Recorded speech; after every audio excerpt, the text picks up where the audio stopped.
What the football is up? It's touchdown season. It's reception season. It's interception season. It's sack season. It's freaking good to be back season. Talking CFB in the SEC. We're back. SEC Recap Podcast. It is back. Been gone a while. But I love college football too much to stay away. Probably down to one show a week for the time being. But I wanted to get back here in week 2. We're going to talk power rankings. We're going to talk week 1, wins, losses, matchups headed into week 2. You're listening to the SEC Recap Podcast. I'm your host, Ben Warren. Had awesome growth in the first season of this pod last year. Broke 300 subs on YouTube. Looking to grow those numbers this time around. Don't make a dime off this, but if you want to donate to the pod, QR codes right up there. I'll leave it up there. You can follow me on Twitter at SEC Recap, and all those links and stuff will be in the description if you're listening on Spotify or Apple Podcasts or Google Podcasts, Amazon, wherever you get your pod, wherever you prefer to chug your podcasts, you can find me there. All right, let's dig in. I want to start with power rankings coming out of week 1 into week 2. Now, if you're just joining us, it's been a while. If you're listening for the first time, one of the last episodes I put out related to football was kind of my 2023 season predictions. I'm not going to go rehash all of those, but I encourage you to go listen to them because I kind of talk some early season narratives a little bit and predicting some of those tougher road game matchups between some of these SEC squads. So go give that a listen because a lot of that is going to predicate my takes headed into this season. So let me pull up my screen here. There we go.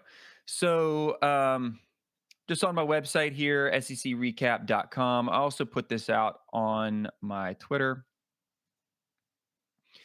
So my power rankings exiting week 1 into week 2. I've got Georgia at the top, sitting at that number 1 spot. No reason not to have them there, in my opinion. 2-time back-to-back national champions. They get the benefit of the doubt headed into this season. They got the easiest path to a three-peat. And honestly, I know people were kind of talking. They kind of let UTM hang around in the first half, week 1. Don't care. It's nonsense.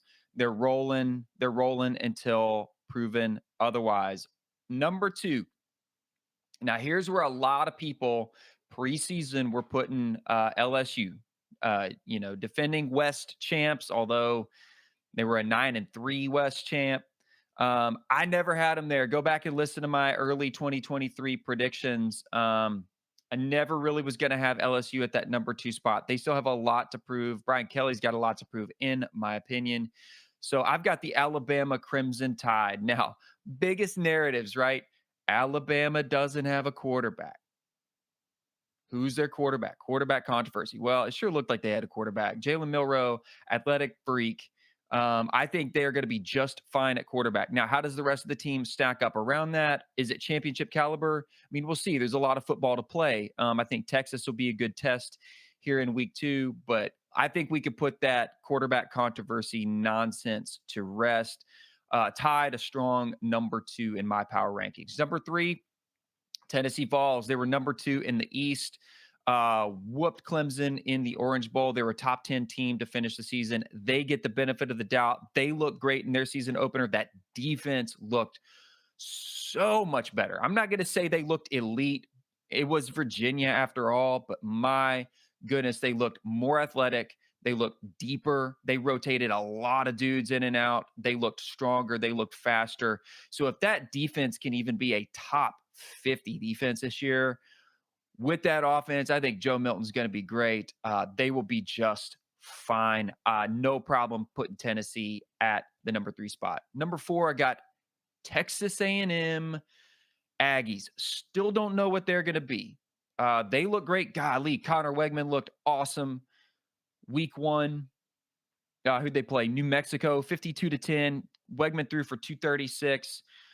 They got just a freaking dudes at receiver, man. How's the Bobby Petrino thing going to work out? Looks good so far. Again, a lot of football to play. We'll kind of see Texas A&M, man. They could be in that top three, possibly even top two. I think the Tide has to travel to College Station, so we'll see. Texas A&M could be the real deal this year, but after a disastrous 2022, I got to see it before I'm going to believe it. A lot of people really high on my number 5 team, Ole Miss, the Ole Miss Rebels. Um, I'm fine with them there in that top 5. I don't know that I could put them 4 or 3. Jackson Dart looked great. They got one of the deepest QB rooms in the SEC for sure, maybe in the country. Uh, but I said in my 2023 predictions that it was going to be Jackson Dart's job to lose. Looks like I was dead on that one. He looks great. They hung a ton of points on Mercer. It was Mercer. But anytime you put 73 on any team, you're balling out. So Ole Miss at number 5. Number 6, Kentucky Wildcats. Offensive line does look better. I got to see a little bit more from Devin Leary. He didn't look bad at all. But, new offense, new team, new coordinator. Sort of new coordinator. Cohen's back. I got to see a little bit more from Kentucky to put them in the top 5. But, I mean, nothing wrong with what they did. Was it Ball State versus Ball State, 44-14.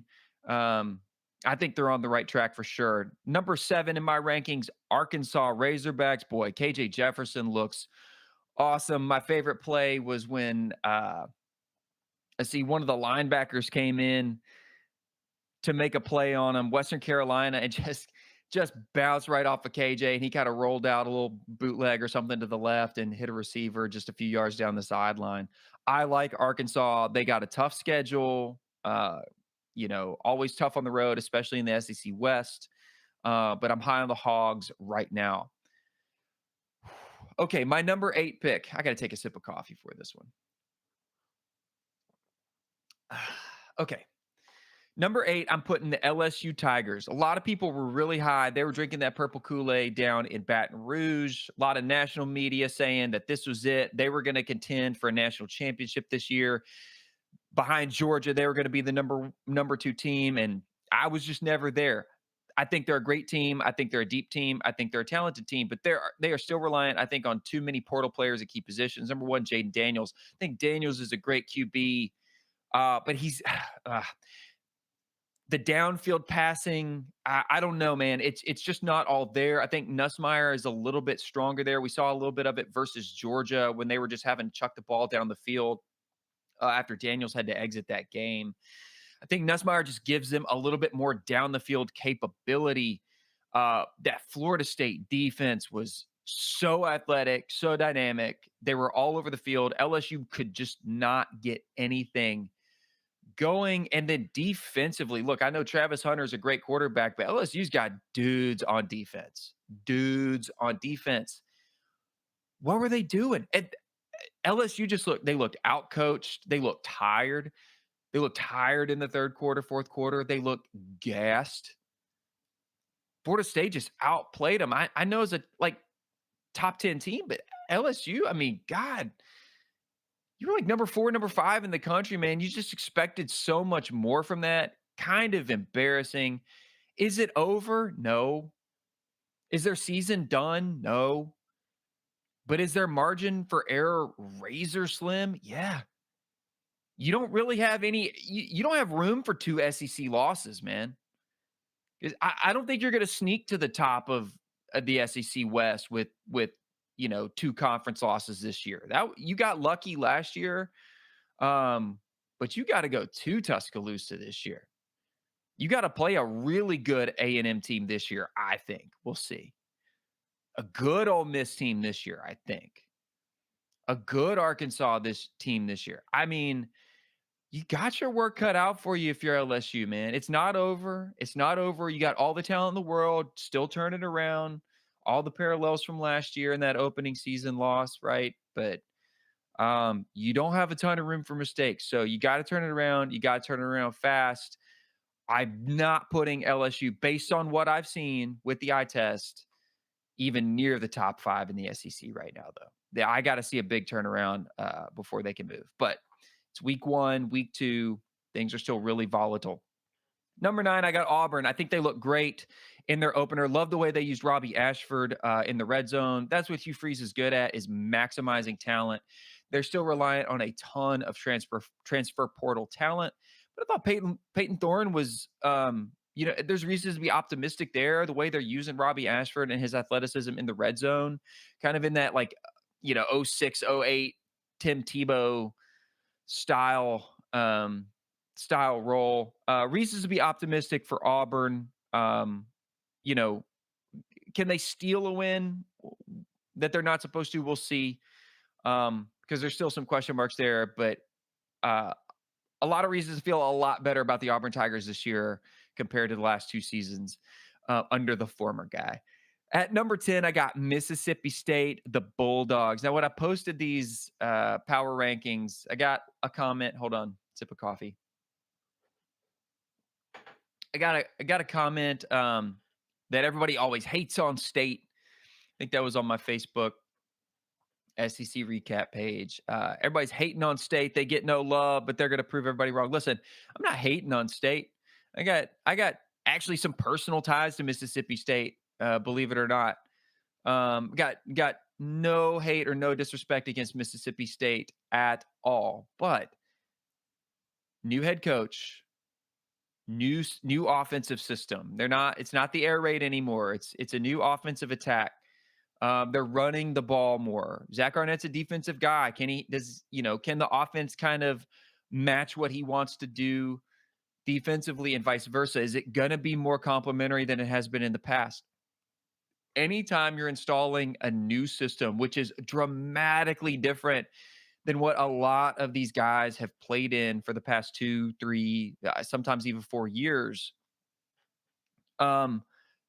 you have to be hesitant, okay? Or not hesitant, but you have to take everything day by day. Can they be good? Yes. Will they be great this year? I don't think so. And that's not a knock on them. It's really not. I mean, they torched Southeastern Louisiana 48-7. Will Rogers still threw for 227. You're not going to see the same passing numbers from Will Rogers, you know? You're going to see more of that rushing attack. They just have it's a tough road to hoe in the SEC, man.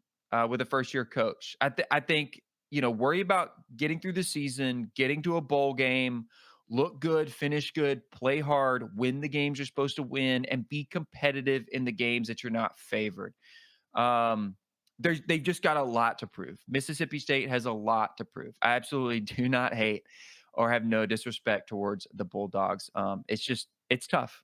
Their situation is tough. All right, number 11, I got the Mizzou Tigers.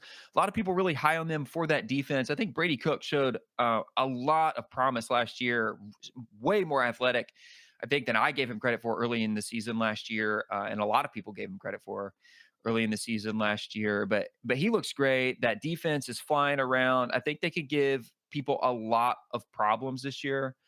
But Eli Drinkowitz has been 5-7, 6-6. Like, that's just kind of where he is as a coach. And until they have an 8-4 season, I'm just not going to buy that they can still stack up talent for talent, man for man against some of these other teams in the SEC when we know how much deeper and more talented some of those other rosters are.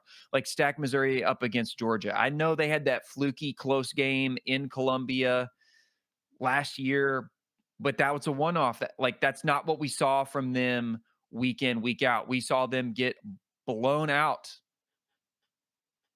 in other games versus Tennessee. Stack them up against Ole Miss, against Kentucky. You have to start to get toward the middle of these rankings before you find teams that Missouri kind of on par with talent wise. So for those reasons, we're putting these teams on a neutral field. It's tough for me to have them in that like 6, 7, 8 range. I feel way better having them in that 9, 10, 11 range for now. For now, like I said, these are volatile. These could change. No hate on the Tigers. Just think they're lacking talent and depth uh, on all sides of the ball compared to a lot of other teams. Think that defense is great, though. I think that defense can really cause some problems this year. At number 12, and uh, I know I'm about to make a lot of people really mad with these final rankings. At number 12, I got Vanderbilt. So if you're listening and you don't know who my 13 and 14 is, you can go to secrecap.com or head on over to YouTube and pull up these rankings if you want to go ahead and see. But I got Vanderbilt at number 12. Reason is they played 2 weeks. I know Hawaii was a lot closer than a lot of people wanted it to be. And their game, let's see, who did they play in week 2? Alabama A&M. But they did handle Alabama A&M 47-13. Offense looks great. That defense is not good. So they're going to have to be in some shootouts this year. They may be able to handle that, though, depending on the matchup. I think they got to go do it against, who is it, Wake Forest this week? Let me see here. Sorry, this is great podcast. Yeah, they got to go to Wake Forest. So I know Sam Hartman's not there anymore, but if they have to be in a shootout with a better team like Wake Forest, I just don't know that Vandy's defense is going to be able to hold up. But I got them at 12 because they have won 2 games. They are technically first in the SEC East. And it's because what I saw from these last 2 teams gave me no optimism coming out of last year or coming out of the offseason that I saw. Number 13, South Carolina, the Gamecocks. And I know Gamecocks fans are passionate. I've gotten into it with some Gamecocks fans on Twitter. But listen, man, they were flying high. They caught lightning in a bottle coming out of 2022. Huge win, top 10 win over Tennessee, back to back with a win over Clemson on the road at Clemson. Then played a pretty good game against Notre Dame, played a pretty good bowl game against Notre Dame. They lost, but like they were in that game. It was a competitive game. But man, the Kool-Aid, the Kool-Aid being drunk in Columbia, South Carolina in the offseason, getting rid of Sat, bringing in Dow Loggins. I never thought the Dow Loggins hire was an impressive hire at all. I don't think a lot of people did. I know some Gamecocks fans weren't even crazy about that hire. But, off-season hype. Spencer Rattler's having the best camp of his life. They're going to continue that momentum out of the 2022 season into the 2023 season, but they had massive losses along the offensive line. They had a lot of other offensive attrition, players transferring. You got a converted quarterback playing running back now. There were just so many gigantic question marks on the offensive side of the ball this year. And we saw all of that exposed against not a great defense in North Carolina. I think North Carolina is a good team. God, Drake May, I've never really watched him play. He's the real deal. He's legit. He does the most with the talent that's around him. I totally get the NFL hype and the Heisman hype for Drake May.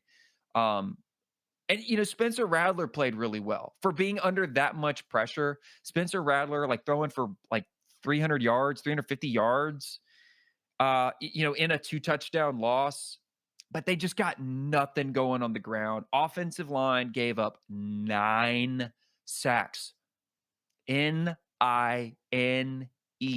9 sacks. I don't care who you are. You cannot play competitive football. You cannot play competitive Power 5 football. You certainly cannot play competitive SEC football when your offensive line is giving up 9 sacks. Look at Kentucky's O-line last year. Levis spent the majority of the season on his ass because of that offensive line. I know, I know Shane Beamer came out. He loves to argue with the media. I wish he wouldn't. I wish he would just, if he coached his team as much as he worried about what the media says, the offensive line might not be that bad. But, his whole spiel about, If you're ragging on the offensive line now, make sure to give them credit when they're playing their butts off later. Dude, get out there and coach them, man, because that's what they need. They don't need to hear you on the media like talking them up, being the culture coach or whatever. Like, they need real coaching. They need real discipline. They need real talent. Maybe they do get better. God, I hope they get better. Because they can't get any worse. That's for sure. And I'm sorry if you're a South Carolina fan, it makes you mad, but like, what did you see? Like, outside of Spencer Rattler playing well, despite that, like, you're just not going to win games with that kind of O line play, not in the SEC. Sorry. And one more thing. Everybody's talked about it. I got to mention it. Coming out in that press conference, and I know this was taken a little out of context. I get it. But his whole thing about saying the one thing that he was disappointed in was the chain gang being late for them trying to kick an onside kick because they were hitting a hot dog. Dude, that is Butch Jonesian loser talk. Like, you need to not say stuff like that. As soon as you get combative and defensive in the media, you have nothing to gain from that. And the more defensive and combative you get, the more insular you become. You don't bring anybody to your side by talking like that. Talk your guys up, coach them up, let the media and people like me who podcast to, audiences of 300 say whatever we want to say. Go coach your team. Don't worry about what everybody else says. All right.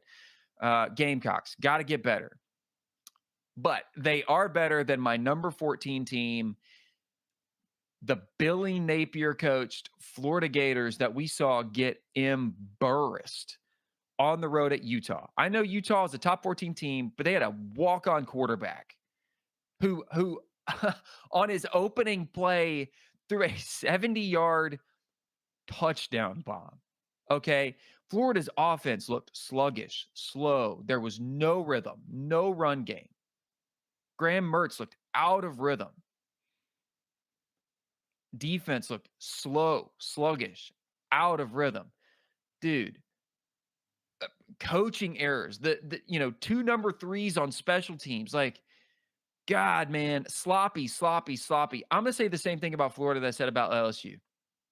Is the season over? No. But is your margin for error and your prove it factor razor thin? Yes, it is. Florida's got Tennessee in 2 weeks. Vols look good against Virginia. Their defense looked good. Their offense looked good. Their run game looked super good. You cannot play sluggish, slow offense against the Tennessee team that's coming into the swamp. And I know Tennessee's track record in the swamp is abysmal. I've seen subpar Florida teams with second string quarterbacks beat on paper far superior Tennessee teams. I don't know that environment factor is going to give you much this year. This is a Tennessee team that has a lot of players that beat you in Neyland. This is a lot of guys that don't know Tennessee losing to Florida. A lot of these guys only know Tennessee beating Florida. So that's their expectation. And if you're wounded and wailing when they roll into town, they're going to make you pay. So is it over? No, but God, they got to pull it together, and they got to pull it together fast. So that's it. That's my power rankings, guys. Let's dig into the week 2 matchups. We have,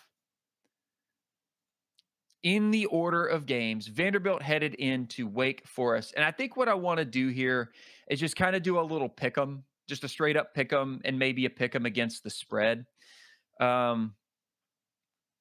Just for fun. I'm not betting here. We're not putting any money on anything. Nothing like that. But just to kind of give a little different take on the games. We'll kind of do a pick and then a pick against the spread. So we got Vanderbilt going to Wake. That's a 10 a.m. Let's see here. I guess that's 10 a.m. Eastern, maybe 10 a.m. Central. I think this is in Central. So it'd be 11 a.m. Central.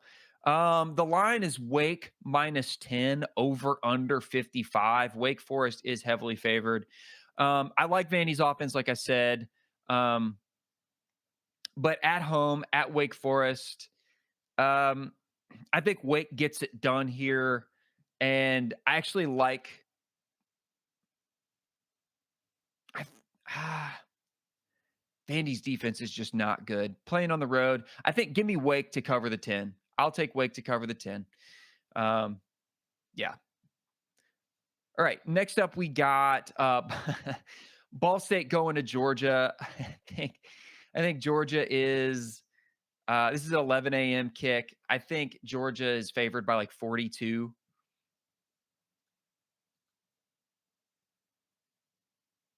This is great podcasting while I'm pulling this up. If you're watching it on YouTube, I got the schedules pulled up here.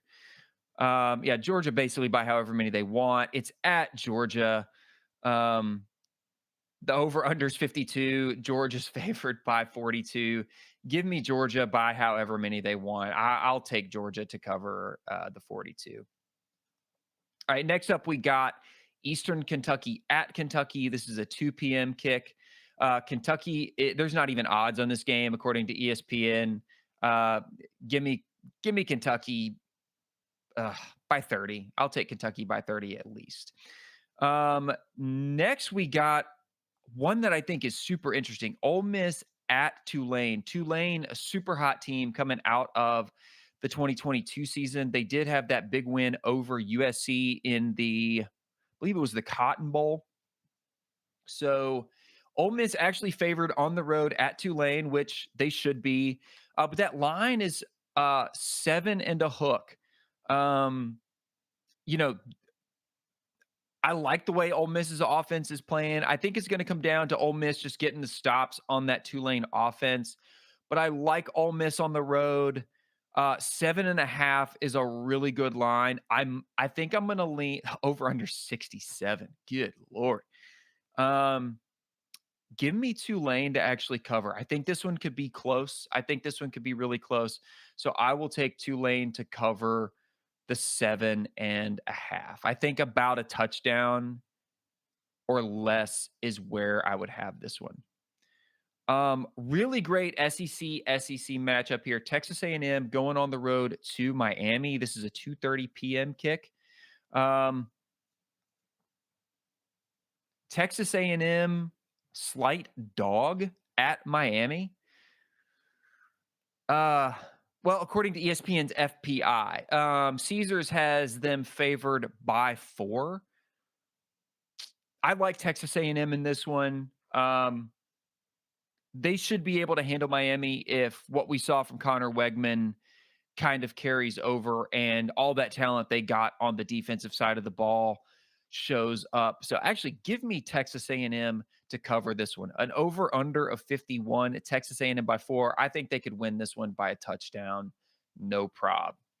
Next up we got Kent State at Arkansas.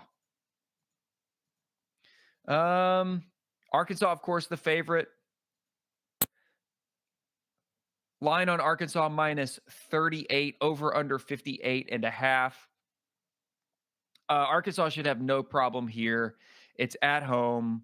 38's a lot of points, though. I think I might lean. I know Kent. That offense is weird. It's that up-tempo offense, like that kind of Baylor style offense. I think, right? I don't know. I don't know if Arkansas will cover that. Give me Kent State to cover. I know that might be a weird one, but give me Kent State to cover there. Next up, we got Tennessee opening at home against Austin Peay. Their home weekend was at Nissan Stadium in Nashville. I was actually up there for that game. Got to see the Joe Milton debut with my own 2 eyes. He looked great. Got to see a little bit of the 5-star guy, Nico, play. Like I said, that defense was flying around.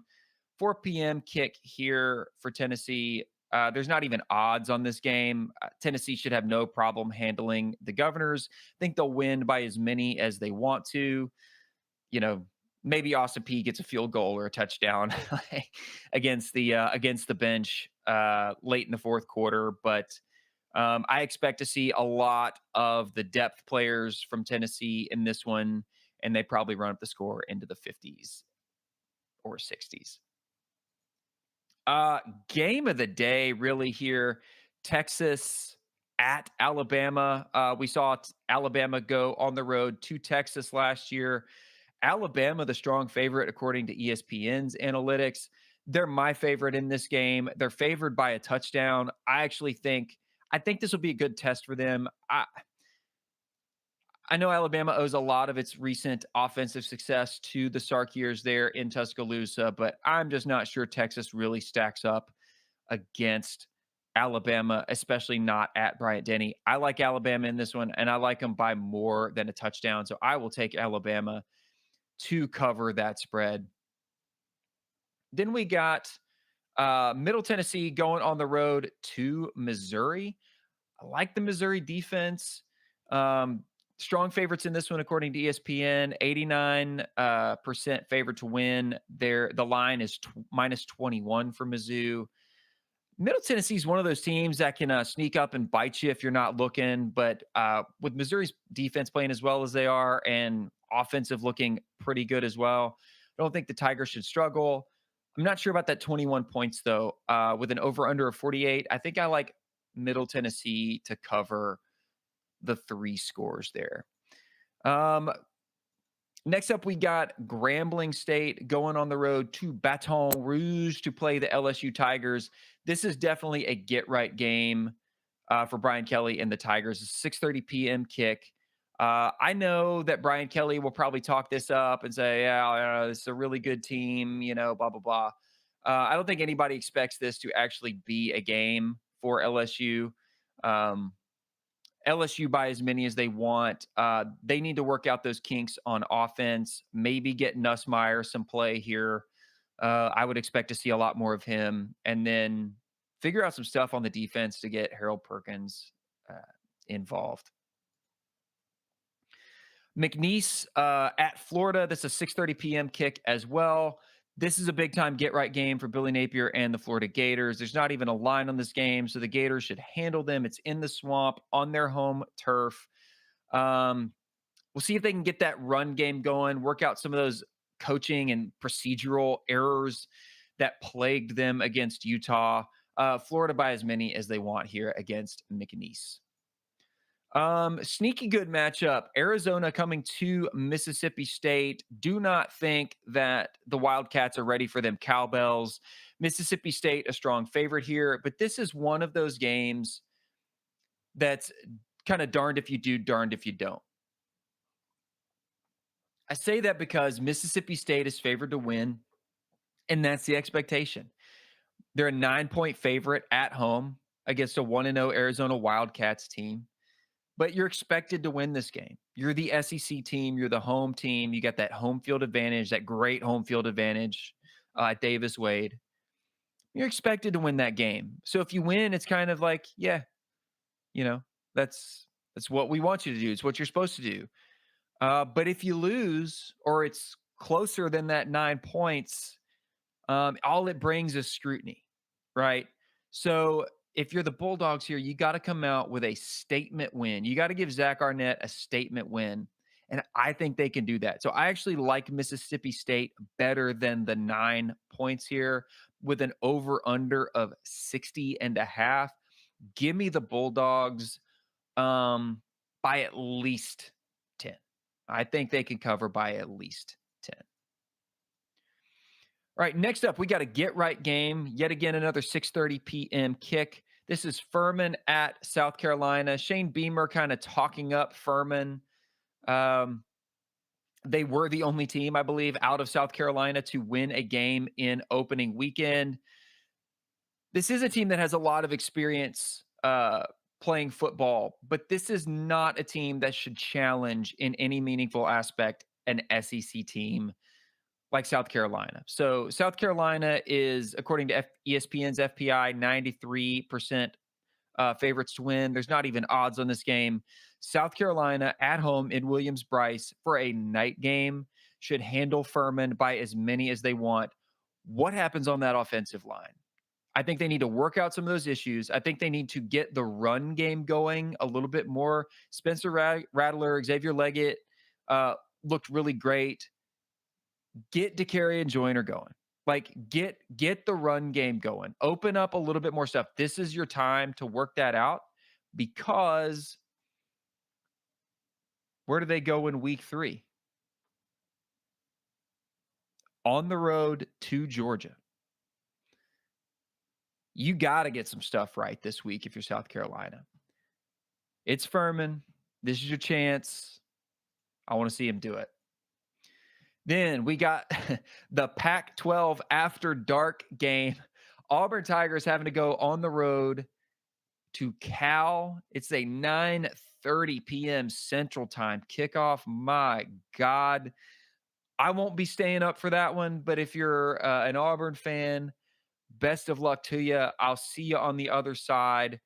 Could be a sneaky good game. ESPN's analytics has Cal favored 55% to 45, but Caesars likes Auburn by -6.5.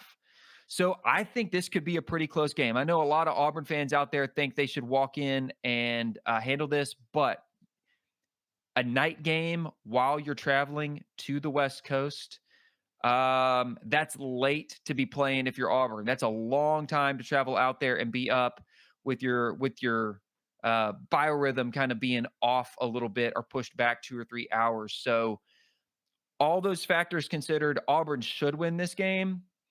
I think it is going to be closer than a touchdown. I like Cal to cover that 6.5. I think this could come down to a field goal or maybe 2. So, guys, there you have it. We are back. It is good to be back, headed into week 2. I'll be back here with you every single week to kind of recap the action and talk the upcoming matchups. Like I said, I've got one foot in the working world, and I'm actually working on a second master's now. So I've got one foot in the school world as well. So I'm working more than full time plus school on top of it.